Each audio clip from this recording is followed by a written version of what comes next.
Hello friends, welcome to Tale Times. I am your narrator, and let's begin our story Rebirth of My Cruel Husband, episode -12. जैसे ही सम्राट इशिता की ओर बढ़ा, उसके कदमों में एक ठहराव और निगाहों में एक अजीब सी चमक थी। इशिता खिड़की के बाहर देख रही थी, अपने ख्यालों में खोई हुई, इस बात से बेखबर कि कोई उसकी ओर बढ़ रहा है। अचानक उसे अपनी ओर किसी की निगाहों का एहसास हुआ। उसने हल्के से पीछे मुड़कर देखा और एक अनजान चेहरे को अपने पास खड़ा पाया। उसकी भौहें हल्की सी सिकुड़ गईं, लेकिन उसने कुछ नहीं कहा और वापस बाहर की ओर देखने लगी। हाय, सम्राट ने अपना हाथ आगे बढ़ाते हुए कहा। इशिता उसकी ओर बिना किसी विशेष भाव के देखने लगी। आई एम सम्राट चिल्लर। इशिता ने बिना पलक झपकाए इमोशनलेस टोन में जवाब दिया, मेरे पास छुट्टी नहीं है। सम्राट कुछ पलों के लिए समझ नहीं पाया कि उसकी बात का क्या मतलब था, लेकिन फिर उसे एहसास हुआ कि इशिता ने उसके सरनेम का मजाक उड़ा दिया है। पर उसकी उम्मीद से अलग, वो गुस्सा होने के बजाय उसे इंटरेस्ट के साथ देखने लगा। एक हल्की हंसी के साथ उसने बुदबुदाया, इंटरेस्टिंग, और धीरे धीरे इशिता के थोड़ा और करीब आ गया। सम्राट उसके पास पहुंचकर धीरे से बोला, अकेले अकेले वाइन का मजा ले रही हो, खूबसूरत लेडी, लेकिन इतनी खूबसूरत लड़की यहाँ अकेली खड़ी रहे, यह मेरी शान के खिलाफ है। इशिता ने उसे एक नज़र ऊपर से लेकर नीचे तक देखा, फिर अजीब सा मुंह बनाकर बाहर की ओर देखने लगी, जैसे उसने सम्राट की बात सुनी ही न हो। लेकिन सम्राट कहाँ मानने वाला था। वो इशिता के थोड़ा और करीब हुआ। उसने हल्के मुस्कुराते हुए कहा, तुम्हारी ये तन्हाई वाली अदा तो दिल को छू रही है। ऐसे ही किसी का इंतजार कर रही हो, या फिर मैं खुशकिस्मत हूँ? इशिता ने उसकी ओर तिरछी नजर डालते हुए कहा, मुझे तन्हाई पसंद है, लेकिन बेवजह की बातें नहीं। सम्राट ने हंसी को दबाते हुए कहा, ओह, तुम्हारा ये अंदाज भी तो कातिलाना है। लगता है किसी ने अब तक तुम्हें ठीक से इम्प्रेस करने की कोशिश ही नहीं की। इशिता ने उसकी बात को अनसुना करते हुए कहा, तुम्हारी कोशिशें बेमतलब हैं। वैसे भी मैं मुफ्त में सलाह देती हूँ, कोशिश वहीं करो जहाँ तुम्हें थोड़ी कामयाबी का अंदाजा हो। उधर जब अपने किसी बिजनेस पार्टनर से बात कर रहे एकांश की नजरें किसी लड़के से बात कर रही इशिता पर गई, तब उसकी आंखें गहरी हो गई और हाथ में पकड़े ग्लास पर उसकी पकड़ कस गई। पास खड़े सभी लोग उसके चेहरे पर बदलते एक्सप्रेशन देख डर गए।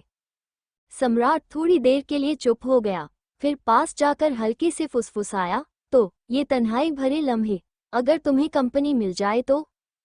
इशिता ने उसे घूरते हुए ठंडी आवाज में कहा, तुम्हारी कंपनी की औकात इतनी नहीं कि मैं उसे वक्त दूं। सम्राट उसकी हर बात पर हंसते हुए बोला, तुम्हारे जैसे जवाब देने वाले कम ही मिलते हैं। सच में तुम तो खास हो।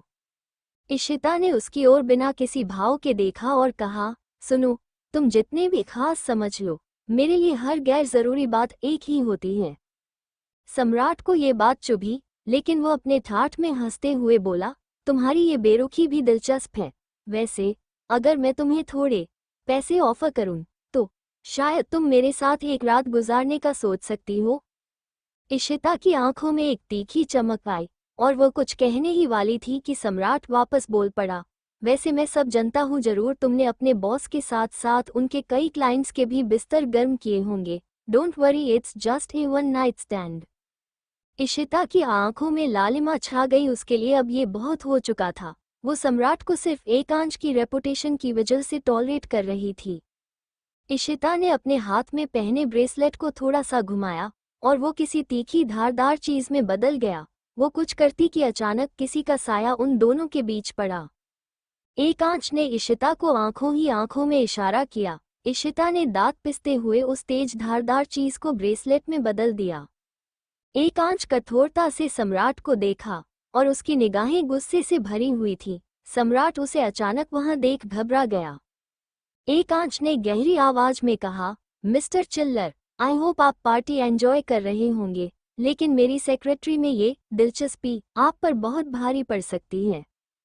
उसकी आवाज बहुत सर्द थी। सम्राट के शरीर में कपकपी छूट गई और वो वहां से धीरे से सॉरी बोल चला गया। एकांश ने उसकी आंखों में आंखें डाल कहा, be careful with your weapons miss शर्म। जरूर सर, बट तब जब लोग अपने वर्ड्स चुनकर बोलेंगे, इशिता ने उसी अंदाज में जवाब दिया। इशिता ने एकांश की ओर देखा, लेकिन उसने बिना कुछ कहे बस उसकी ओर एक गंभीर नजर डाली और वापस अपने बिजनेस पार्टनर्स के पास चला गया। सम्राट अपने दौड़ते हुए कदमों को रोकते हुए पास आया और वहां खड़े उसके सभी दोस्त उसे देखकर मुंह दबाकर हंस रहे थे। इस बात ने उसे और भी गुस्से में डाल दिया। वो चिल्लाया, शट अप, और अपनी नफरत भरी निगाहों से इशिता को घूरते हुए बोला, बहुत घमंड है न इस खूबसूरती का, मैं भी देखता हूँ कल कैसे दुनिया को अपना मुंह दिखाएगी। उसकी आवाज में से उसके नापाक इरादे साफ महसूस हो रहे थे, जैसे वो किसी गहरी साजिश में हो। हॉल में बर्थडे केक लाया गया और वेदिका ने एकांश का हाथ पकड़ते हुए उसे हॉल के बीचों बीच ले आई। सभी मेहमान उनके पास इकट्ठा हो गए। वेदिका ने एकांश की बाहों में अपनी बाहें डालते हुए बड़े प्यार से कहा, थैंक यू मिस्टर राणावत, मेरे एक बार बुलाने पर अपने बिजी शेड्यूल से टाइम निकालकर यहाँ आने के लिए। आपकी मौजूदगी में ये दिन और भी खास बन गया है। एकांश ने बिना किसी इमोशन के सिर हिलाया, जैसे उसे कोई फर्क न पड़ा हो। उसका चेहरा गंभीर था और वह शांत रहा, लेकिन लोगों की नज़रों में वह दोनों एक परफेक्ट कपल लग रहे थे। इशिता ने दूर से ये सब देखा और उसके दिल में एक गहरी टीस उठी। उसकी आंखों में जलन के साथ दर्द भी था। वो अपनी जगह से हिल नहीं पाई और धीरे धीरे उसकी आंखों का रंग गहरा होता जा रहा था। वो दर्द और जलन को छुपाने के लिए अपने हाथों को कसकर मोड़ रही थी। जैसे ही वेदिका ने केक काटा, इशिता ने देखा कि वो एकांश को प्यार भरी नजरों से देख रही थी और एकांश ने सिर्फ हल्का सा सिर हिलाया। वेदिका फिर अपने दोस्तों को एकांश से मिलवाने लगी। इशिता की नजरें उन दोनों पर जमी हुई थी और उसकी अंगुली का नाखून हथेली को रगड़ते हुए खून से सना हुआ था। वो खुद को रोक नहीं पाई और इस गहरे दर्द को सहने के लिए अपनी हथेली पर और जोर से दबाव डालने लगी। जैसे ही पार्टी खत्म होने लगी, इशिता की नजरें अब भी एकांश पर टिकी हुई थी। उसने देखा कि वेदिका धीरे से एकांश के कान में कुछ कह रही थी और एकांश सिर हिलाते हुए उनके साथ बाहर की ओर बढ़ गया। दोनों ने मेहमानों से बाय किया और लिफ्ट की ओर चल पड़े। लिफ्ट के बंद होने के बाद बाहर की प्लेट पर सबसे ऊपरी फ्लो का नाम चमकने लगा। इशिता के मन में सैकड़ों ख्याल एक साथ दौड़ने लगे। ऊपर वाले फ्लो पर सर का पर्सनल स्वीट है, वेदिका भी उनके साथ गई है, क्या वो दोनों रात साथ? इस विचार ने उसकी सांसों को भारी कर दिया। वो खुद को इस ख्याल से बाहर नहीं निकाल पाई। अपनी मोहब्बत को किसी और की बाहों में इमेजिन करना उसके लिए आसान नहीं था। मैम, वेटर की आवाज ने इशिता को होश में लाया। उसने सिर घुमाया और कहा, जी कहिए। मैम, कार में सर का कुछ सामान रह गया है, उन्होंने मंगवाया है। इशिता ने सिर हिलाया और बाहर की ओर बढ़ने लगी। वैसे तो वो इस तरह के काम नहीं करती और किसी और को ये जिम्मेदारी दे देती, लेकिन उसका दिल मानने को तैयार नहीं था। वो जानना चाहती थी कि एकांश और वेदिका के बीच उस कमरे में क्या हो रहा होगा। इशिता का दिल एक अजीब बेचैनी से भरा हुआ था। वो बाहर निकलकर कार तक पहुंची और उसमें रखे सामान को उठाया। वो एक पैकेज था। इशिता ने देखा उसमें एक गिफ्ट बॉक्स था। ओ, शायद वेदिका के बर्थडे का गिफ्ट होगा। वो धीरे से बुदबुदाई और उसके कदम धीमे धीमे लिफ्ट की ओर बढ़ने लगे और उसके दिल की धड़कनें बढ़ती जा रही थीं। जैसे ही वो लिफ्ट में चढ़ी, उसका मन अलग अलग ख्यालों से घिर गया। एकांश को वेदिका के साथ देखना उसके दिल को बुरी तरह से तोड़ रहा था, लेकिन वो खुद को रोक भी नहीं पा रही थी। लिफ्ट जैसे ही सबसे ऊपरी फ्लो पर पहुंची, इशिता ने एक गहरी सांस ली और बाहर निकली। उसने दरवाजे के पास जाकर धीरे से कान लगाया, लेकिन अंदर से कोई आवाज नहीं आ रही थी। उसने दरवाजे पर हल्का सा नॉक किया, पर कोई जवाब नहीं मिला। जैसे ही इशिता दूसरी बार दरवाजा नॉक करने वाली थी, दरवाजा अपने आप खुल गया। सामने एकांश खड़ा था, सफेद शर्ट और पैंट में। उसके बाल हल्के बिखरे हुए थे और उसकी गहरी आंखों में थकान और शांति का अजीब सा मेल था। इशिता ने तुरंत खुद को संभालते हुए पैकेट्स उसकी ओर बढ़ाए। ये आपका सामान। पर शब्द उसके गले में ही अटक गए जब उसकी नज़र एकांश की शर्ट पर पड़े लिपस्टिक के दाग पर पड़ी। एकाएक उसका दिल जैसे रुक सा गया। एकांश, उसकी वो हर चीज जो उसने एक अरसे से अपने दिल के करीब रखी थी, किसी और की छाप में लिपटी हुई नजर आई। उसकी आंखों में एक गहरी टीस उठी, पर चेहरा भावहीन रखने की पूरी कोशिश की। एकांश ने पैकेट्स उसके हाथ से लिए और उसके खोए हुए चेहरे को देखकर धीरे से बोला, मिस शर्मा।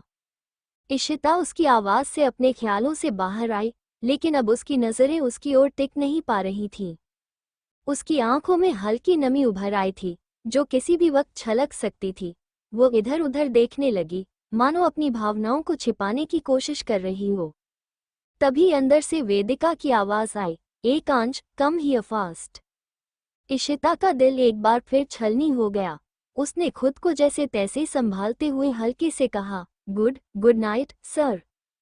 ये कहकर वह मुड़ गई। उसकी आवाज में टूटन और खामोशी का दर्द साफ झलक रहा था। उसने बिना एकांश जवाब सुने तेजी से कदम बढ़ा दिए, जैसे खुद को इस तकलीफ से दूर ले जाना चाहती हो। एकांश ने उसे जाते हुए देखा। उसकी आंखों में एक हल्की सी उलझन और अजीब सा पछतावा नजर आया, पर उसने कुछ नहीं कहा और दरवाजा बंद कर दिया। लिफ्ट की ओर बढ़ते हुए इशिता ने महसूस किया कि उसकी सांसें जैसे भारी हो रही थीं। उसके अंदर एक तूफान सा था, पर बाहर से वो खुद को संयमित दिखाने की कोशिश कर रही थी। क्यों क्यों इतनी तकलीफ हो रही है? वो खुद से सवाल करने लगी। वो जानती थी कि उसके दिल ने कभी एकांश को छोड़ने का फैसला किया था, फिर भी उसे किसी और के साथ देखकर उसका दिल क्यों तड़प उठा। जैसे ही लिफ्ट के दरवाजे बंद हुए, उसकी आंखों से आंसू बह निकले। लिफ्ट नीचे की ओर बढ़ रही थी और इशिता की आंखों में लगातार आंसू छलक रहे थे। वो खुद को समझाने की कोशिश कर रही थी, ये तो पहले से तय था। मुझे मालूम था कि एकांश की जिंदगी में मेरे लिए कोई जगह नहीं है, फिर क्यों ये तकलीफ इतनी गहरी हो रही है? उसका दिल बेतहाशा धड़क रहा था, मानो उसे कहीं भाग जाना हो, कहीं छिप जाना हो, जहां ये सारे ख्याल उसे परेशान न करें। उसे एक पल लगा जैसे लिफ्ट की हर दीवार उस पर बंद होती जा रही है। घुटन का एहसास उसे बेताब कर रहा था। आखिरकार लिफ्ट का दरवाजा खुला और वो तेजी से बाहर निकल गई। जैसे ही इशिता लिफ्ट से बाहर निकली और कुछ कदम आगे बढ़ी, उसने महसूस किया कि कोई उसके पीछे है। वो इस ख्याल से जूझ ही रही थी कि अचानक किसी ने उसके कंधे को पकड़ लिया। इससे पहले कि वो कुछ समझ पाती या अपने बचाव में कोई कदम उठा पाती, उसने अपनी गर्दन पर एक तीखी चुभन महसूस की। दर्द के साथ उसके शरीर में एक अजीब सी कमजोरी महसूस होने लगी और उसकी आंखों के सामने अंधेरा छाने लगा। उसका दिल तेजी से धड़क रहा था और वह उस अनजान व्यक्ति का चेहरा देखने के लिए मुड़ने की कोशिश कर रही थी, लेकिन उसके शरीर ने जैसे साथ देना बंद कर दिया था। उसकी आंखें धीरे धीरे बंद होने लगीं और आखिरकार वह पूरी तरह से बेहोश हो गई। चारों ओर अंधेरा था और उसके कानों में बस धीमी धीमी आवाजें गूंज रही थीं। उसे हल्का सा एहसास हो रहा था कि वो किसी की बाहों में उठाई जा रही है, लेकिन उसकी आंखें खुलने से इनकार कर रही थीं। उसे कुछ शब्द सुनाई दिए, लेकिन वो समझ नहीं पाई। ऐसा लग रहा था जैसे कोई उसे कहीं दूर ले जा रहा हो। उसकी धड़कनें भी अब धीमी पड़ने लगी थीं। आखिरकार वह पूरी तरह से होश खो बैठी। दूसरी तरफ ऊपर वाले फ्लोर पर एकांश अपने लग्जरी सूट में बैठा लैपटॉप पर काम कर रहा था। उसने अपने कपड़े बदल लिए थे और अब वो कैजुअल कपड़ों में था। वॉशरूम का दरवाजा खुला और वेदिका सेक्सी नाइटी में बाहर आई। उसके शरीर पर कपड़े न के बराबर थे और इस वक्त वो किसी इनोसेंट लड़की की तरह नहीं लग रही थी। उसकी आंखों में मक्कारी और चेहरे पर हवस थी। वो अपनी नशीली आंखों से एकांश को देखने लगी। कितना खूबसूरत था वो, एकदम परफेक्ट। उसकी साइड प्रोफाइल देख ऐसा लगता था जैसे वो किसी बिजनेस मैगजीन के कवर पर हो। आज तो मैं तुम्हें अपना बनाकर ही रहूंगी, एकांश। ये बुदबुदाते हुए वेदिका ने बड़ी ही अदा से साइड में रखे वाइन के गिलास को उठाया और एकांश की ओर बढ़ गई। वो उसका नाम पुकारने से रुक गई जैसे कोई गलती करने का रही हो। मिस्टर राणावत, उसने अपनी आवाज में मिठास घोलते हुए उसे पुकारा।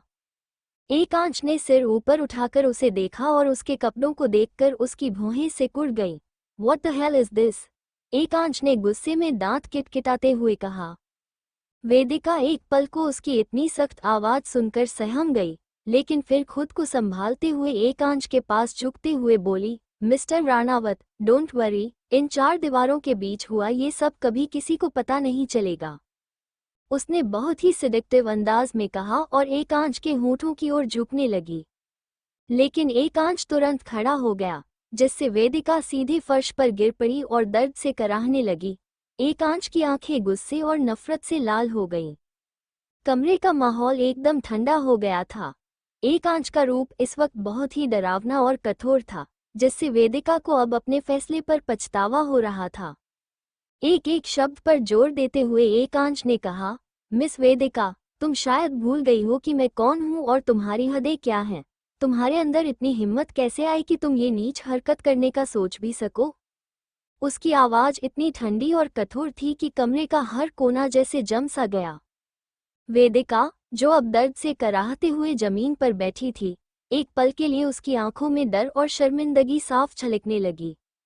एकांश अपनी बात आगे बढ़ाते हुए बोला, अब हम चारदीवारी के बीच हैं तो अपना ये नाटक करना बंद करो, और डोंट वरी, अगर तुम मेरे सामने बिना कपड़ों के आ जाओगी तो भी एकांश सिंह राणावत तुम्हें आंख उठाकर भी नहीं देखूंगा।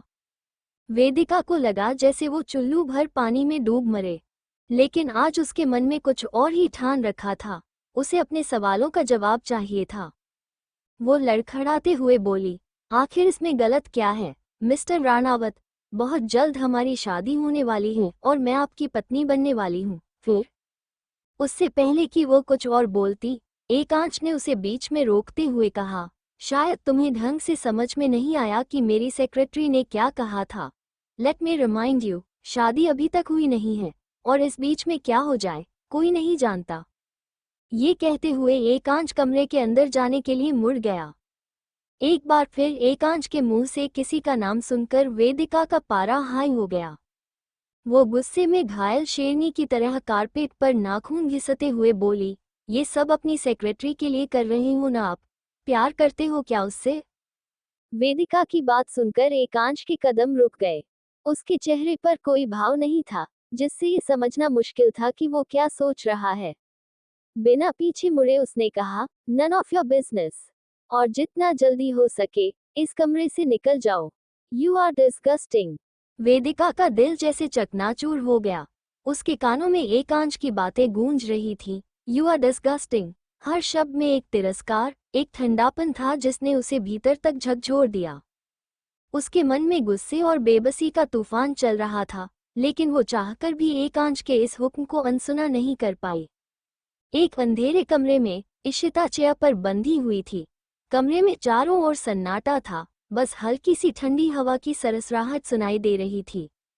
उसकी आंखें धीरे धीरे खुलने लगीं, लेकिन अचानक तेज रोशनी उस पर पड़ी तो उसने झट से आंखें बंद कर लीं। कुछ पल बाद उसने धीरे धीरे आंखें खोली, अपनी नजरों को उस रोशनी के हिसाब से एडजस्ट किया और चारों ओर देखने लगी। जैसे ही उसकी आंखें कमरे के अंधेरे में ढलने लगी, उसे एहसास हुआ कि वो एक अनजान जगह पर है। दीवारें पुरानी और गहरी काली थी, जिन पर समय का जंग लग चुका था। अनजान जगह पर खुद को बंधा हुआ पाकर भी उसके चेहरे पर कोई डर या घबराहट नहीं थी।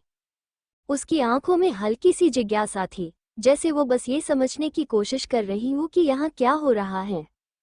उसकी नजरें कमरे के हर कोने को ध्यान से देख रही थी, जैसे हर चीज का मतलब समझना चाहती हो। उसने अपनी बंधी हुई कलाइयों को थोड़ा हिलाया और हल्की सी मुस्कान उसके चेहरे पर आ गई, मानो ये रस्सियां उसकी किसी खास प्लान को नहीं रोक सकती। उसके चेहरे पर पूरा कॉन्फिडेंस था, जैसे उसे यकीन हो कि ये सब बस थोड़े समय के लिए है और जल्द ही वो इससे बाहर निकल जाएगी। वो चेयर पर आराम से बैठी रही, उसकी सांसों में एक अजीब सी ठहराव था। ऐसा लग रहा था मानो वो पहले से जानती हो कि उसे यहाँ कौन लाया होगा। उसकी आंखों में एक शांत, ठंडी मुस्कान थी। कमरे का दरवाजा हल्के से खुला, और जैसे कि इशिता को अंदाजा था, सम्राट चेहरे पर एक कनिंग स्माइल लिए अंदर आया। लेकिन जैसे ही उसने अंदर कदम रखा, इशिता उसे देखकर जोर जोर से हंसने लगी। उसकी इस अप्रत्याशित हंसी ने सम्राट के शैतानी स्mirk को एक पल में गायब कर दिया। हंस क्यों रही हो? भूल मत, तुम अब मेरी कैद में हो, सम्राट ने गुस्से से घूरते हुए कहा, जैसे उसे उम्मीद नहीं थी कि इशिता इस तरह से रिएक्ट करेगी। इशिता ने हल्की मुस्कान के साथ जवाब दिया, नहीं, बस अपनी गट फीलिंग्स को सही होते देख खुशी हो रही है। मुझे पता था कि इतनी तुच्छ हरकत कोई और नहीं, तुम ही कर सकते हो। उसके लहजे में एक ठंडी शांति और तंज भरी हुई थी, जैसे उसे किसी बात का डर ही न हो। गुस्से में भरे सम्राट ने तेजी से कदम बढ़ाए और इशिता के पास जाकर उसके बालों को पकड़कर उसका सिर ऊपर उठा दिया। पर इशिता के चेहरे पर दर्द का कोई भाव नहीं आया। उसकी आंखों में एक अजीब सा सख्त नजर था, जैसे कोई घायल शेरनी अपने दुश्मन को घूरती है। सम्राट ने उसकी ठंडी, बेखौफ नजरें देख अपनी पकड़ और कस दी, लेकिन इशिता के चेहरे पर कोई डर या घबराहट का निशान नहीं था। उसने इशिता के सीने से दुपट्टा हटाते हुए उस पर गंदी नजर डाली, लेकिन इशिता की आंखों में अब भी वही सख्त, निडर घूरती हुई नजर थी, जैसे वो उसके हर इरादे को चीर कर रख देगी। सम्राट ने एक कड़वी मुस्कान के साथ कहा, बहुत हिम्मत है तुम में, लेकिन याद रखना, यहाँ कोई तुम्हें बचाने नहीं आएगा। जितना जल्दी ये बात समझोगी, तुम्हारे लिए उतना ही अच्छा होगा। इशिता ने उस पर से अपनी नजरें नहीं हटाईं। उसकी आवाज में एक ठहराव था जब उसने धीरे से कहा, डराना छोड़ो सम्राट, तुम जैसे लोगों के पास सिर्फ ऐसी गंदी हरकतें ही हैं। लेकिन ये मत भूलो, मैं कमजोर नहीं हूँ। जो तुम सोच रहे हो, उसे करना तुम्हारे लिए उतना ही मुश्किल होगा जितना सूरज को अपनी मुट्ठी में बंद करना। सम्राट जोर जोर से हंसने लगा और हंसते हुए बोला, इंटरेस्टिंग, बहुत खूबसूरत हो तुम, लेकिन जुबान उतनी ही तीखी। डोंट वरी, इसका भी इलाज है मेरे पास। ये कहकर वो कमरे में एक कोने में रखी पुरानी सी टेबल की तरफ बढ़ गया, जहां अलग अलग तरह के चाकू रखे थे। उसने उनमें से एक चाकू उठाया और वापस इशिता के पास आकर उसकी नोक को उसके चेहरे पर घुमाने लगा। चाकू की नोक उसके गाल में चुभी और धीरे धीरे खून की एक पतली धारा उसके चेहरे से बहने लगी, लेकिन इशिता ने उफ तक नहीं की। उसकी आंखों में अब भी वही ठंडा, निडर लुक था। सम्राट ने चाकू पर थोड़ा और जोर दिया, मगर इस बार इशिता ने अचानक अपना सिर झटका, जिससे चाकू उसके हाथ से नीचे फर्श पर गिर गया। सम्राट मुस्कुराते हुए झुका ताकि चाकू उठा सके, लेकिन जैसे ही वो सीधा हुआ, उसने देखा कि इशिता चेयर से खड़ी हो चुकी थी। वो अपनी कलाइयों को मलते हुए सम्राट की तरफ घूर रही थी और उसकी आंखों में एक शैतानी चमक थी। सम्राट के चेहरे पर हैरानी और घबराहट के भाव थे, मानो समझ ही नहीं पाया कि ये सब कैसे हुआ। Time to end the game, mister Chillar, Ishita ने एक शैतानी स्mirk के साथ कहा। और अगले ही पल सम्राट की दर्दनाक चीख कमरे में गूंज उठी। उसकी चीखों ने जैसे उस कमरे की दीवारों को भी हिला दिया था।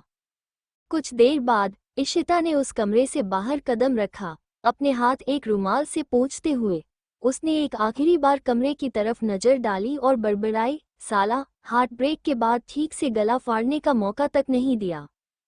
इशिता ने कमरे के बाहर कदम रखते ही गहरी सांस ली। हल्की सी मुस्कान उसके चेहरे पर आई, मानो उसने किसी बोझ से मुक्ति पा ली हो। बाहर निकलते ही उसने अपने कपड़े और चेहरे पर फैले खून के धब्बों को जल्दी जल्दी साफ किया और अपना फोन निकाला। फोन की स्क्रीन पर देखते ही उसे एक नंबर दिखा, जिसके सामने वेटिंग लिखा था। उसने कॉल बैक किया और दूसरी तरफ से एक गंभीर आवाज सुनाई दी, आर यू ओके? इशिता ने हल्के से मुस्कुराते हुए कहा, यस, और ये आखिरी वार्निंग थी। अब कोई और मेरे रास्ते में आने की गलती नहीं करेगा। दूसरी तरफ से हल्की सी हंसी आई, तुम्हारी स्टाइल को सलाम है इशिता, पर अब संभल कर रहना। तुम जानती हो कि सम्राट के आदमी तुम्हें ढूंढने की कोशिश करेंगे। इशिता ने शांत स्वर में कहा, किसी में हिम्मत नहीं है कि मुझ तक पहुंच सके। अब मेरे पास खोने के लिए कुछ भी नहीं है, और डरने के लिए भी नहीं। उसने फोन काट दिया और एक आखिरी बार उस पुराने, सुनसान इमारत की तरफ देखा। वो तेजी से वहां से निकल पड़ी, मानो ये सब उसके लिए बस एक खेल था, एक ऐसा खेल जिसमें अब उसे हर हाल में जीतना था। कुछ देर बाद वो शहर के भीड़भाड़ वाले इलाके में पहुंच चुकी थी। अपने चेहरे पर एक नई पहचान की मुस्कान सजाते हुए वो लोगों के बीच में गुम हो गई। उसके दिल में अब कोई डर, कोई पछतावा नहीं था, बस एक अटूट विश्वास था कि इस दुनिया में अपनी राह खुद बनाने का हक सिर्फ उसी का है। सुबह का वक्त था। एकांश बिजनेस सूट पहने मिरर में खुद को निहारते हुए अपने बाल सेट कर रहा था। तभी उसका फोन बजा। उसने फोन उठाया और दूसरी तरफ से कुछ कहा गया जिसे सुनते ही उसकी भौहें सिकुड़ गईं। उसने बिना समय गंवाए अपना कोट उठाया और इशिता का नंबर डायल करते हुए बाहर निकल गया। कुछ ही देर बाद वो उसी अनजान जगह पर पहुंच चुका था जहां कल इशिता को रखा गया था। चारों तरफ हथियारबंद गार्ड्स और पुलिस की टीम ने उस जगह को घेर रखा था। एकांश की नजरें उस जगह पर खाली भाव से ठहर गईं, जहां जमीन पर सम्राट के शरीर के छोटे छोटे टुकड़े बिखरे हुए थे, जो किसी क्रूरता से चीर दिए गए थे। तभी उसके एक आदमी ने उसे एक टैप पकड़ा दिया। टैप पर रातों रात फैले दो अहम खबरें दिखाई दे रही थी। एक तरफ चिल्लर परिवार के बड़े बेटे सम्राट के गायब होने की, और दूसरी तरफ उसके काले धंधों का पर्दाफाश। ड्रग्स स्मगलिंग, अवैध व्यापार और कई गैरकानूनी गतिविधियों में न सिर्फ सम्राट का बल्कि पूरे चिल्लर परिवार का नाम सामने आ रहा था। एक इंस्पेक्टर सिर झुकाकर एकांश के पास आया और बड़े ही सम्मान के साथ पूछा, सर, क्या हमें इस मामले की इन्वेस्टिगेशन शुरू करनी चाहिए? एकांश ने कुछ पलों तक सोचा, फिर ठंडे स्वर में कहा, किसी को पता भी नहीं चलना चाहिए कि चिल्लर परिवार का कोई सम्राट नाम का बेटा भी था। ये कहते ही वह मुड़ा। उसके ड्राइवर ने तेजी से कार का दरवाजा खोला और एकांश बिना एक भी शब्द कहे वहां से चला गया। सब समझ गए थे कि इसका मतलब है इस केस की कोई इन्वेस्टिगेशन नहीं होगी और ये बात कहीं बाहर नहीं जाएगी। हर कोई जानता था कि एकांश को इस घटना के पीछे के असली चेहरे का अंदाजा जरूर होगा और वह उसे बचाने की हर मुमकिन कोशिश कर रहा था। इशिता होटल के कमरे में टहलते हुए टॉवल से अपने गीले बालों को सुखा रही थी। इस वक्त उसने बाथरोब पहना हुआ था और उसके लंबे बालों से पानी की बूंदें गिर रही थी, जो ये बताने के लिए काफी थी कि वह अभी अभी नहाकर आई थी। तभी अचानक से उसके कमरे का दरवाजा बिना किसी नॉक के खुल गया। इशिता ने चौंकते हुए अपनी नजरें उठाई और सामने एकांश को खड़ा पाया। उसके चेहरे पर एक शांत एक्सप्रेशन था, लेकिन इशिता उसकी आंखों में उठते हुए ढेरों सवालों को अच्छे से पहचानती थी, जो जैसे एक एक करके उसके भीतर गहरे घुसे जा रहे थे। एकांश ने उसे ध्यान से देखा, फिर बिना किसी शब्द के दरवाजा बंद किया और धीरे धीरे कदम बढ़ाते हुए उसकी ओर बढ़ने लगा। इशिता वहीं खड़ी रही, उसके दिल की धड़कन तेज होने लगी, लेकिन उसने खुद को शांत बनाए रखा। एकांश एकदम उसके करीब आ गया और फिर उसने गौर से उसका चेहरा देखा, जैसे कुछ ढूंढ रहा हो। इशिता ने एकांश को अपने इतने करीब महसूस किया तो उसकी सांसें थोड़ी तेज हो गईं। उसने अपने चेहरे की हल्की बेचैनी को छिपाने की पूरी कोशिश की, लेकिन एकांश की पैनी निगाहें उसकी हर हलचल को पढ़ रही थीं। उसके आंखों में एक अजीब सी चमक थी, जैसे वो इशिता से कुछ कहने आया हो, कुछ ऐसा जो केवल दोनों ही समझ सकते थे। कुछ पल की खामोशी के बाद एकांश ने धीरे से कहा, आपको पता है ना, आप जो कर रही हो वो कितना खतरनाक है। इशिता ने बिना झिझके उसकी आंखों में देखा और ठंडे स्वर में जवाब दिया, जो मेरे साथ हुआ है उसके बाद मुझे किसी भी खतरे का कोई फर्क नहीं पड़ता, और वैसे भी मुझे नहीं लगता मिस्टर एकांश सिंह राणावत को मुझे उस चीज को करने से रोकना चाहिए जिसकी शुरुआत उन्होंने खुद की हो। एकांश ने उसकी बात सुनकर गहरी सांस ली और बोला, मुझे इस बात से कोई फर्क नहीं पड़ता कि आप कब क्या कर रही है, बस किसी कारण से आपको कुछ नहीं होना चाहिए। क्यों? इशिता ने उसकी आंखों में आंखें डाल पूछा। एकांश उसे भौहें सिकुड़ देखने लगा। इशिता उसके थोड़ा और करीब हुई और बोली, क्यों? क्यों इतना फर्क पड़ता है आपको मेरे कुछ होने या न होने से? एकांश ने उसकी बात का कोई जवाब नहीं दिया, बस उसे ऐसे ही देखते रहा। इशिता फिर से बोली, मैं हूं ही कौन आपके लिए, एक मामूली सी नौकर जिसकी हर सांस आपकी कर्जदार है। फिर क्यों फर्क पड़ता है आपको अगर मैं कल को मार। वो आगे कुछ बोलती उससे पहले ही एकांश ने उसकी कमर में हाथ डाल उसे अपने पास खींच लिया और उसके मुंह पर हाथ रख लिया। वो दोनों इस वक्त इतना करीब थे कि बीच में हवा तक जाने की जगह नहीं थी। एकांश की आंखों में गुस्सा था, बेहिसाब गुस्सा। वो अपने एक एक शब्द पर जोर देते हुए दांत पिसते हुए बोला, आप मेरे लिए क्या है और क्या नहीं, ये मैं आपको बताना जरूरी नहीं समझता, बस इतना याद रखना, जैसा कि आपने पहले कहा कि आपकी हर सांस मेरी मोहताज है, तो बस आपकी लाइफ भी मेरी है, जिसे एक खरोच भी आए ये मैं बर्दाश्त नहीं कर सकता। इशिता का दिल तेजी से धड़क रहा था। एकांश का चेहरा उसके बेहद करीब था, इतना कि उसकी सांसों की गर्माहट इशिता के चेहरे को छू रही थी। उसकी पकड़ इतनी मजबूत थी कि इशिता को लगा जैसे वो एक पल के लिए भी उसे खुद से दूर जाने नहीं देगा। इशिता ने उसकी आंखों में झांका। उन आंखों में गुस्से के साथ कुछ और भी था, कुछ ऐसा जो शब्दों में नहीं बन सकता था। एकांश का चेहरा उसके चेहरे के पास झुका और वो एक पल के लिए ठहर गया, जैसे खुद पर काबू पाने की कोशिश कर रहा हो। धीरे धीरे एकांश ने अपने चेहरे को उसके चेहरे के करीब लाया और उसके होंठों पर गर्म सांसें छोड़ते हुए फुसफुसाया, नेक्स्ट टाइम ऐसे बाथरोब में घूमने से पहले पेन रूम को अच्छे से लॉक कर दीजिएगा, otherwise you will be responsible for your punishment. Ishita ने उसमें खोए हुए ही पलकें झपका दी। एकांश उसके गाल को थपथपाते हुए बोला, what's miss Sharma? Yes sir, Ishita ने धीमी आवाज में जवाब दिया। एकांश हल्का सा मुस्कुराया, गुड गर्ल, ये बोल वो उसके सिर पर किस कर वहां से चला गया। इशिता की धड़कनें अभी भी तेज थीं। वो एक ही जगह पर खड़ी रही, जैसे उसकी सांसें वहीं थम गई हों। उसने अपने हाथ से सिर को छुआ जहां एकांश ने उसे किस किया था। उसके चेहरे पर हल्की सी मुस्कान आ गई, पर वो खुद को संभालते हुए फिर से शांत होने की कोशिश करने लगी। उसने गहरी सांस ली और खुद से कहा, ये क्या हो रहा है मुझे? क्यों उसकी इतनी सी बात पर मैं खुद को काबू में नहीं रख पाती? और उनके करीब होते ही मेरे सेंसेस कहाँ चले जाते हैं? इशिता होटल के वीआईपी लॉज में बैठी नाश्ता कर रही थी। उसका मन अभी भी एकांश के साथ बिताए उन पलों में खोया हुआ था। एकांश का उसे इस कदर करीब खींचना, उसकी गर्माहट और उसकी वो हल्की सी मुस्कुराहट, ये सब सोचते ही उसकी धड़कनें तेज हो रही थी। वो इन यादों को झटक कर खुद को शांत रखने की कोशिश में थी, लेकिन मन बार बार उसी ओर जा रहा था। तभी उसकी तंद्रा को तोड़ते हुए वेदिका अंदर आई। उसे देखते ही वेदिका के चेहरे पर एक शैतानी मुस्कान तैर गई। कल रात की एकांश द्वारा की गई बेइज्जती का गुस्सा उसके चेहरे पर साफ झलक रहा था, लेकिन वो इशिता को देखकर और भी भड़क गई। उसने खुद को संभाला, फोन की स्क्रीन में चेहरा देखा और बनावटी आत्मविश्वास के साथ इशिता के पास खाली कुर्सी पर बैठ गई। इशिता ने उसकी ओर एक नजर डाली और फिर शांत भाव से अपने नाश्ते में व्यस्त हो गई। ये देख वेदिका के चेहरे पर एक कसला भाव आया, लेकिन उसने गुस्से को शरारती मुस्कान में छिपाते हुए कहा, अरे मिस शर्मा, यहाँ बैठकर नाश्ता हो रहा है। It's good to take a break after a stressful night, right? Ishita ने उसकी बात पर हल्की मुस्कान दी, लेकिन कुछ कहा नहीं और नाश्ता करती रही। वेदिका ने एक लंबी उबासी लेने का नाटक करते हुए कहा, पूरी बॉडी में इतना दर्द हो रहा है कि बयां नहीं कर सकती।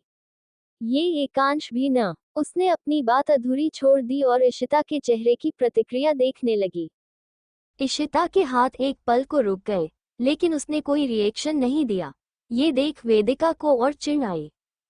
उसने फिर एक वेटर को बुलाया और कहने लगी, स्ट्रॉन्ग कॉफी लेकर आइए, मुझे इसकी बहुत जरूरत है।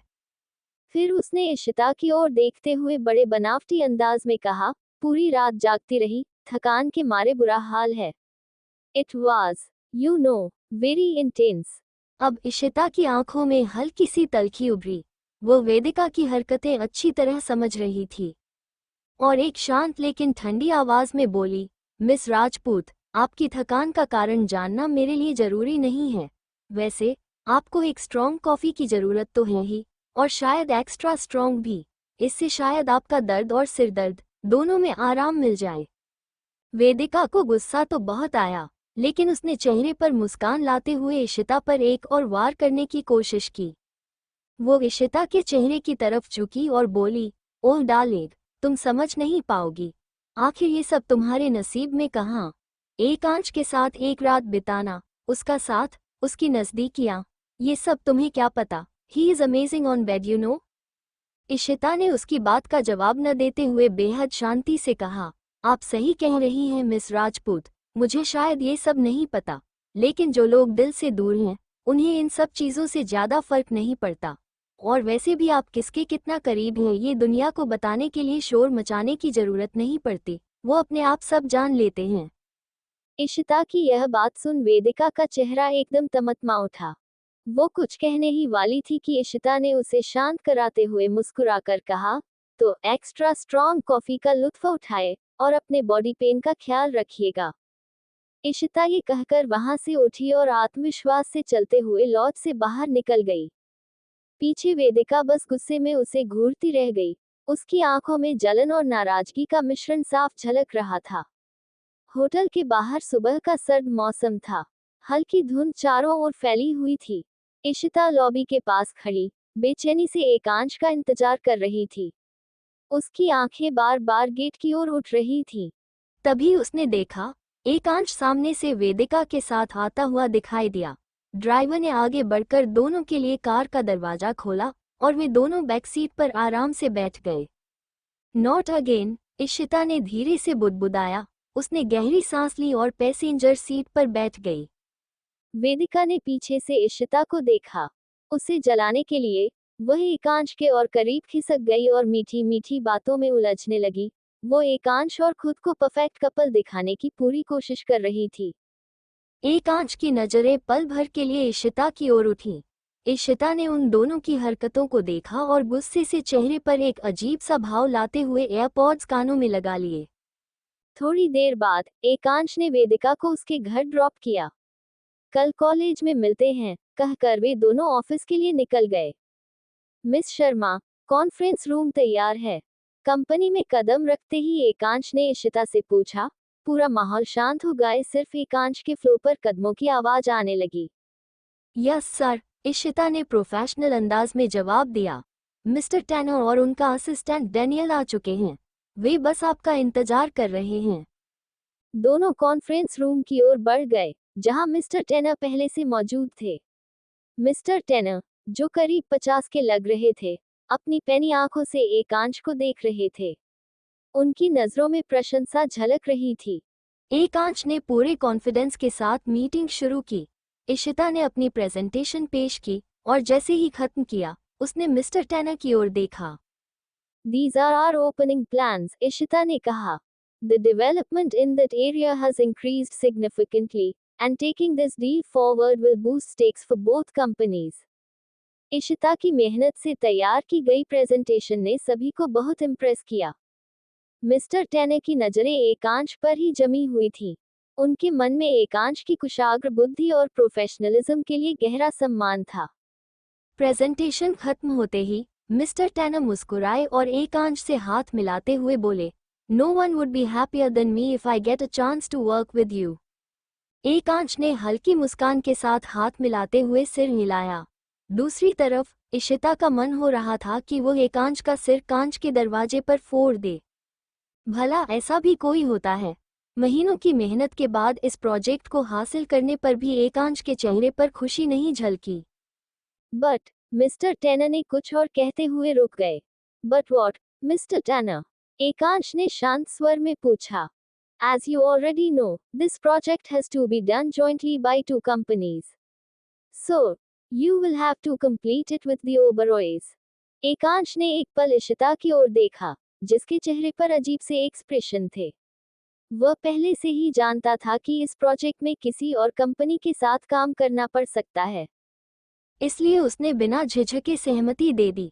वैसे भी वो ओबरॉयज को पहले से जानता था। मिस्टर टैनर ने लंच के बाद अगली मीटिंग की बात कहकर विदा ली। कॉन्फ्रेंस रूम में सन्नाटा पसर गया। इशिता अब भी गुस्से में थी। उसके दिल में खलबली मच रही थी, कहीं यह ओबरॉयज का साथ नए मुश्किलों की शुरुआत तो नहीं। मिस्टर टैनर की मीटिंग के खत्म होने के बाद इशिता हाथ में फाइल्स लिए एकांश के रूम में आई। उसके चेहरे पर हल्की परेशानी साफ झलक रही थी। एकांश ने उसकी ओर देखते हुए पूछा, क्या हुआ मिस शर्मा? आप परेशान लग रही हैं। इशिता ने गहरी सांस ली और कहा, परेशानी की ही बात है, सर। मिस्टर टैनर के साथ जो डील साइन की है, उसके आगे का काम हमें मुंबई से कंटिन्यू करना पड़ेगा। एकांश ने बिना किसी चिंता के लहजे में जवाब दिया, इसमें प्रॉब्लम क्या है, मिस शर्मा? ये तो हम पहले से ही जानते थे। इशिता ने अपनी आवाज थोड़ी तेज करते हुए कहा, सर, आपको प्रॉब्लम नहीं है, लेकिन मुझे है। मैं कॉलेज कैसे कंटिन्यू करूंगी? एकांश ने शांत स्वर में कहा, सीरियसली, मिस शर्मा, आपको सच में लगता है कि आपको पढ़ाई के लिए कॉलेज जाने की जरूरत है? आपकी डिग्री की चिंता मत करें, आई विल हैंडल इट। लेकिन फिर भी, सर, इशिता ने कहना शुरू किया, लेकिन एकांश ने उसकी बात बीच में काट दी। डोंट वरी मिस शर्मा, ये सिर्फ 1 महीने की बात है, और वैसे भी मैं भी तो अपना कॉलेज छोड़ रहा हूँ। इशिता ने तुनक कर जवाब दिया, क्योंकि आपका सिर्फ 1 महीना ही तो बचा है। उसके बाद तो आप एग्जाम देकर फ्री हो जाएंगे। उसने धीरे से बुदबुदाते हुए जोड़ा, मेरा क्या, मेरा बाप का कॉलेज थोड़ी न है आपकी तरह। एकांश ने भौहें सिकुड़ते हुए पूछा, आपने क्या कहा अभी? इशिता ने मासूमियत से कहा, कुछ नहीं, बस मुंह हिला रही थी। उसने मजाकिया अंदाज में मुंह हिलाने की एक्टिंग की और दरवाजा जोर से पटककर बाहर निकल गई। एकांश पीछे से चिल्लाया, हम सुबह ही निकल रहे हैं। लेकिन इशिता ने ऐसे इग्नोर किया जैसे उसने सुना ही न हो। एकांश ने अपना सिर पकड़ लिया। कभी कभी इशिता का मूड स्विंग समझना उसके लिए बेहद मुश्किल हो जाता था। एक पल वह बहुत मैच्योर लगती थी, और अगले ही पल किसी नादान बच्ची की तरह बिहेव करने लगती थी। गॉड प्लीज, एकांश ने मन ही मन कहा, फ्यूचर में इन्हें झेलने की शक्ति देना। फिर उसने खुद को संभाला और वापस अपने काम में जुट गया। मुंबई, ओबरॉय मेंशन। रात का वक्त था, और ओबरॉय परिवार डील मिलने की खुशी में डाइनिंग टेबल पर मिष्टी के हाथों का बना लजीज खाना एंजॉय कर रहा था। माहौल खुशनुमा था, और हर कोई एक दूसरे से हंसी मजाक कर रहा था। अभ्यांश, रानावत कंपनी के लोग कल आने वाले हैं न? राजवीर ने बीच में पूछा। अभ्यांश ने कौर निगलते हुए कहा, हाँ, लेकिन रानावत कंपनी के लोग नहीं, बल्कि खुद एकांश आ रहा है। प्रोजेक्ट बड़ा है, और शायद इसके लिए वो कोई रिस्क नहीं लेना चाहता। मिष्टी, जो खाना परोस रही थी, एक पल के लिए ठिठक गई। उसने थोड़ी देर सोचा और अभ्यांश की ओर देखकर पूछा, एकांश मतलब वेदिका के होने वाले हस्बैंड ही ना? हाँ भाभी, वानिका ने तुरंत जवाब दिया। मिष्टी मुस्कुराई और फिर अभ्यांश की ओर देखते हुए बोली, प्रोजेक्ट पूरा होने में समय तो लगेगा ही, और ऐसे में एकांश का होटल में रुकना अच्छा नहीं लगेगा। ऐसा कीजिए, उन्हें यहीं रहने के लिए बुला लीजिए। अवनी, जो मिष्टी के पास ही बैठी थी, ने तुरंत सहमति जताई। हाँ, ये तो सही कहा आपने, ऐसा ही करते हैं। हाँ सही बात है, ऐसे में उन्हें यहाँ किसी बात की प्रॉब्लम भी नहीं होगी, ऋषिका ने कहा। और वो तो बहुत हैंडसम भी हैं, वानिका ख्यालों में खोकर बोल गई। सबकी नजरें वानिका की तरफ मुड़ गईं। अपनी गलती का एहसास होते ही उसने जल्दी से मुंह पर हाथ रख लिया। रुद्राक्ष ने चारों को एक एक कर घूरते हुए कहा, तो मतलब तुम सब एकांश को इसलिए यहाँ बुलाना चाहती हूँ क्योंकि वो हैंडसम है? अभ्यांश और राजवीर और भी चौंक कर उनकी ओर देखने लगे। वो चारों नजरें चुराते हुए इधर उधर देखने लगी। सच तो ये था कि एकांश की पर्सनैलिटी उनके दिलों में घर कर गई थी। इतने सालों बाद किसी उन्हें लगा था कि कोई तो है जो उनके पतियों को भी टक्कर दे सकता है। लेकिन कहीं न कहीं वे ये भी चाहती थी कि एकांश को यहाँ रहने का ऑफर देकर एक अच्छे मेजबान होने का फर्ज निभाएं। आखिर रिश्ते में वह उनका होने वाला दामाद था। राजवीर ने ड्रामा करते हुए अपने मुंह पर हाथ रख लिया और चुटकी ली, तौबा तौबा, क्या जमाना आ गया है। पतियों के होते हुए पराये मर्द पर नजर डालती हो, शर्म नहीं आती तुम्हें? उसकी बात पर तीनों बच्चे मुंह दबाकर हंसने लगे। मिष्टी ने राजवीर का ड्रामा देखते हुए आंखें घुमाई और उसके कंधे पर हल्के से एक धप्पा मारते हुए बोली, कम ऑन भाई, हम तो बस मजाक कर रहे थे। वानिका ने तुरंत दुखी चेहरा बनाते हुए कहा, वही तो, अब तो हमारी शादी भी हो चुकी है और बच्चे भी हैं। अब हमारी किस्मत में कहाँ कि किसी हैंडसम आदमी को ताड़ सके। वानिका की बात सुनकर टेबल पर बैठे चारों बच्चों ने उसे गुस्से से घूरा। वानिका ने पूरी बेशर्मी से दांत निकाल दिए। ऋषिका ने माहौल संभालते हुए कहा, रिलैक्स गाइस, आपको इतना जलने की जरूरत नहीं है, हम तो बस मजाक कर रहे थे। लेकिन विराज ने तुनकते हुए कहा, ऐसे तुम कभी मेरी तारीफ तो नहीं करती। ऋषिका कुछ जवाब देती, उससे पहले ही मिष्टी बोल पड़ी, तारीफ करने के लिए बंदा हैंडसम भी तो होना चाहिए। अब आप सब बूढ़े हो चुके हैं, ये मान क्यों नहीं लेते? इनफ, सबने एक पल को चौंक कर देखा। आवाज अभ्यांश की, जो अब मिष्टी को गुस्से से घूर रहा था। मिष्टी ने तुरंत दांतों से अपनी जीभ काट ली। वह भूल ही गई थी कि अभ्यांश भी वही मौजूद है। अभ्यांश ने गंभीर स्वर में कहा, कोई भी इस घर में नहीं आ रहा। राणावत अपने लिए खुद देख लेंगे कि उन्हें कहाँ रहना है और क्या करना है। No more discussion on this. उसके गुस्से के बाद पूरा माहौल शांत हो गया। सभी चुपचाप अपना डिनर खत्म करने में लग गए। खाने के बाद अक्षत उठा और किचन में मिष्टी के साथ डेजर्ट लाने में मदद करने चला गया। अक्षत खुद मीठा नहीं खाता था, इसलिए उसने सबको गुड नाइट बोला और सीढ़ियों की ओर बढ़ गया। लेकिन सीढ़ियों पर रुककर उसने शैतानी भरी मुस्कान के साथ पीछे मुड़कर आरुषि की ओर देखा। आरुषि अपनी कटोरी में से पहली बाइट लेने ही वाली थी। 1, 2, 3, मम्मा। अक्षत की गिनती खत्म होते ही आरुषि जोर से चीख पड़ी। वो अपनी कटोरी को घूर रही थी, जिसमें शायद कुछ गड़बड़ हो गई थी। अक्षत तेजी से ऊपर की ओर भागा। अक्षत! सीढ़ियों के पास खड़े अभियांश की गुस्से भरी आवाज उसे सुनाई दी, लेकिन अक्षत ने उसे पूरी तरह इग्नोर कर दिया। अपने कमरे में घुसते हुए उसने दरवाजा बंद किया और चादर तानकर बेफिक्र होकर सो गया। आरुषि को तंग करना उसे एक अलग ही किस्म का सुकून देता था। मिष्टी और अभियांश जब आरुषि को सुलाकर और अक्षत को डांट लगाकर कमरे में आए, तो माहौल में एक अजीब सी हल्की फुल्की गर्माहट थी। अभियांश ने मुस्कुराते हुए मिष्टी को अपनी ओर खींच लिया और पीछे मुड़कर दरवाजा बंद कर दिया। उसने अपनी भौहें मासूमियत से सिकोड़ते हुए धीरे धीरे उसके करीब आकर कहा, क्या कह रही थी नीचे तुम कि मैं बूढ़ा हो गया हूँ?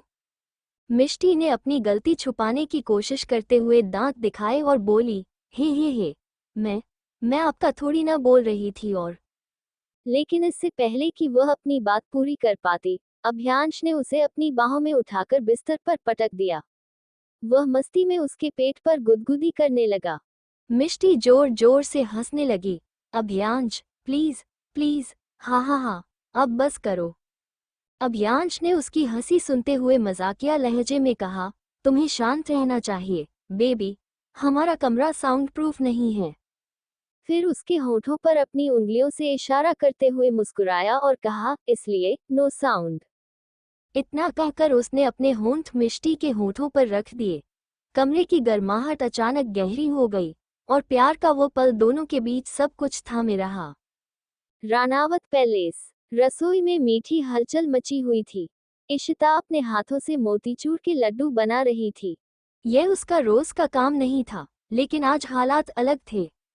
राजमाता देवकी ने खास तौर पर कहा था कि उन्हें इशिता के हाथों के बने लड्डू ही चाहिए, कारण वे कोई बड़ी खुशखबरी सुनाने वाली थी। वैसे इशिता को कुकिंग का शौक था, लेकिन वह इसे सिर्फ शौक तक ही सीमित रखती थी। ज्योति देवी, जो हमेशा इस काम में मदद करती थी, आज बीमार थी। ऐसे में राजमाता की जिद और हालात ने इशिता को किचन में खड़ा कर दिया। तभी मिनी रसोई में आए और बोली, इशी, सब लोग डिनर कर चुके हैं, राजमाता लड्डू मांग रही हैं। इशिता ने झुंझलाते हुए लड्डुओं की थाल मिनी की ओर बढ़ाई।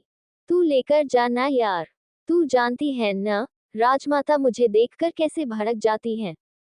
मिनी ने तुरंत मना कर दिया। न बाबा न, मुझे उनसे बहुत डर लगता है, मैं नहीं जा रही। इशिता ने गुस्से से उसे घूरते हुए कहा, जा मर जा। लड्डुओं में जहर मिलाकर खा लेना। मन ही मन बड़बड़ाती हुई इशिता खुद ही थाल लेकर हॉल की तरफ बढ़ने लगी। यह नहीं था कि वह राजमाता से डरती थी, लेकिन उनके सामने जाने से हमेशा बचती थी। पता नहीं क्यों, राजमाता उसे शुरू से ही नापसंद करती थी। उनके तीखे ताने और बार बार एकांश को उससे दूर रखने की कोशिशें इशिता को अनकंफर्टेबल कर देती थी। आज ऑफिस का काम उसे पहले ही थका चुका था, ऊपर से अगले दिन मुंबई जाने के लिए पैकिंग करनी थी। ऐसे में राजमाता के नखरों को झेलने की उसमें हिम्मत नहीं थी। हॉल में कदम रखने से पहले उसने गहरी सांस ली और मन ही मन तय किया कि वह जल्दी से थाल रखकर वापस आ जाएगी। लेकिन उसे क्या पता था कि यह सब इतना आसान नहीं होने वाला। जैसे ही इशिता ने हॉल में कदम रखा, सारी नजरें उसकी ओर घूम गईं। उसने अपने चेहरे पर बड़ी सी मुस्कान जबरदस्ती चिपका ली, लेकिन अगले ही पल उसकी भौहें सिकुड़ गईं, जब उसने राणावत परिवार के साथ बैठी वेदिका को देखा।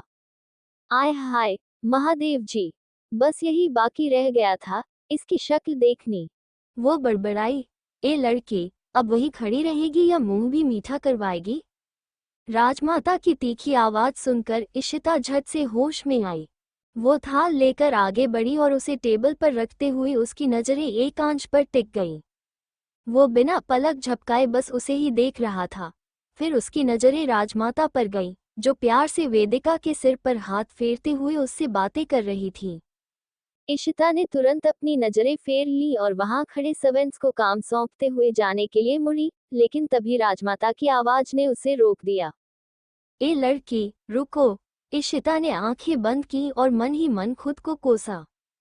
फिर बड़ी सी मुस्कुराहट चेहरे पर लाकर अपनी आवाज में मिठास घोलते हुए बोली, जी राजमाता। राजमाता अपने घमंड के साथ खड़ी हुई, एक लड्डू उठाया और इशिता के सामने आ गई।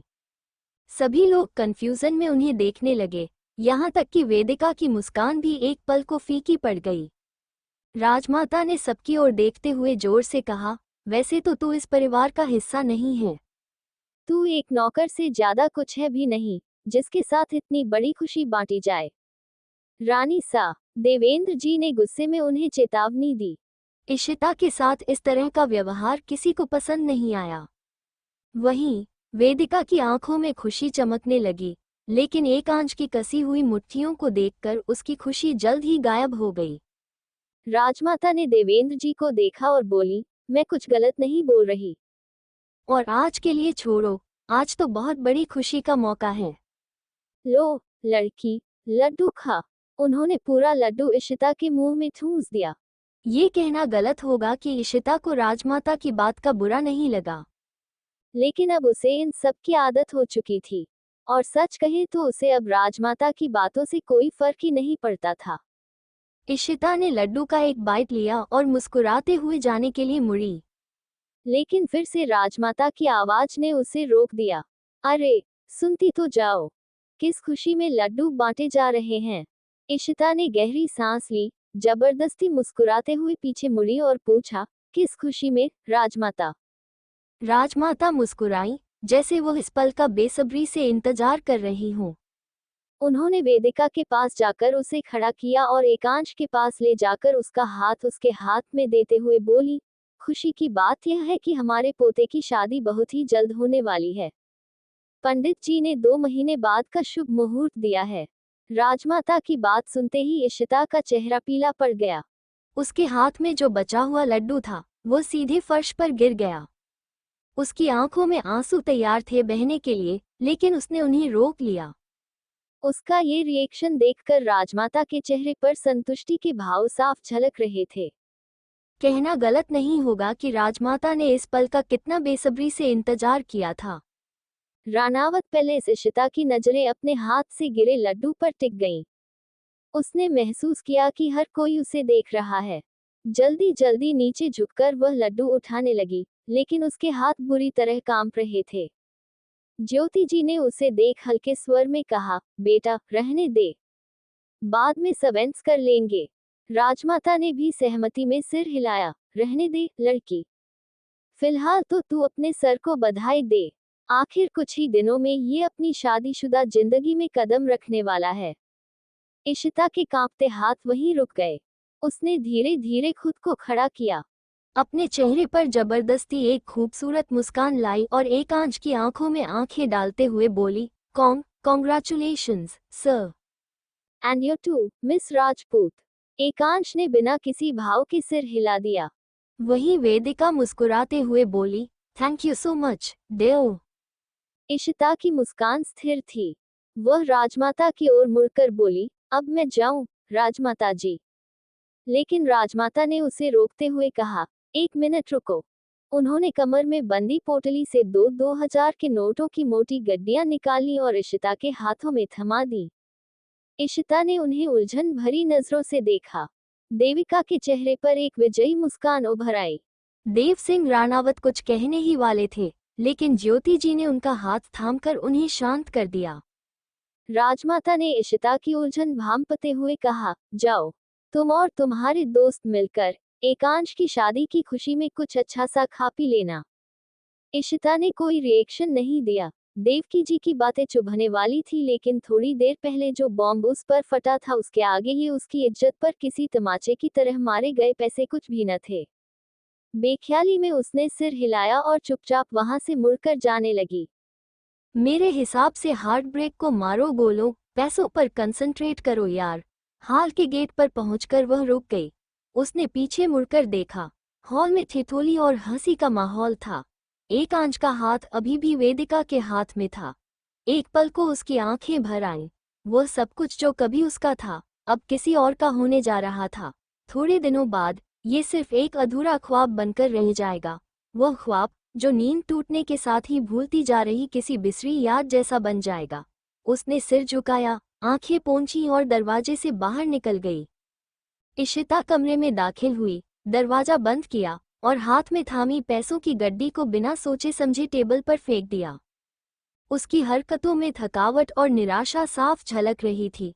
वो बेड पर निढाल होकर पीठ के बल गिर गई। उसकी नजरें स्थिर थीं, सीली को घूरती हुई। उसके दिमाग में हजारों ख्याल एक साथ दौड़ रहे थे। कोई भी सोच स्थिर नहीं थी, हर विचार उसे और तोड़ने का काम कर रहा था। आंखों में जलन महसूस हुई तो उसने पलकें झपकाईं और उसी पल एक आंसू उसकी बंद आंखों के कोने से निकलकर गाल पर बह गया। यह शायद पहली बार था जब इशिता को अपने जीवन में परिवार की कमी इतनी शिद्दत से महसूस हो रही थी। बचपन से अकेले रहते रहते वो मजबूत तो बन गई थी, लेकिन आज उस मजबूत कवच में एक गहरी दरार आ गई थी। वो चाहती थी कि कोई हो जिसे वो अपने सारे दर्द सुना सके। वो अपनी माँ के आंचल में छुपकर रोना चाहती थी, ममता भरे उस स्पर्श को महसूस करना चाहती थी जो हर दुख को भुला दे। उसने दिल ही दिल में सोचा, काश उसके भी पापा होते। ऐसे पापा जो इस दुनिया से लड़कर उसे हर चोट और खरोंच से बचा लेते, जो उसके दुखों को बांटकर उसके जीवन को थोड़ा हल्का बना देते। कमरे में सन्नाटा था, लेकिन उसके भीतर का शोर बहुत तेज था। उसकी आंखों से अब आंसुओं की धारा बहने लगी थी, लेकिन वह किसी के सामने कमजोर पड़ने वालों में से नहीं थी। उसने अपने चेहरे को ढक लिया और खुद को समझाने की कोशिश करने लगी, लेकिन उसका दिल आज मानने को तैयार नहीं था। क्या इशिता का ये एक तरफा प्यार यही खत्म हो जाएगा? To be continued. Thank you for joining me on this storytelling journey. If you enjoyed today's story, make sure to give this video a thumbs up and share it with your friends. Don't forget to hit the subscribe button and the bell icon so you never miss an update. We have many more exciting stories coming your way, and trust me, you won't want to miss them. Until next time, keep dreaming and keep believing in the magic of stories. See you in the next video.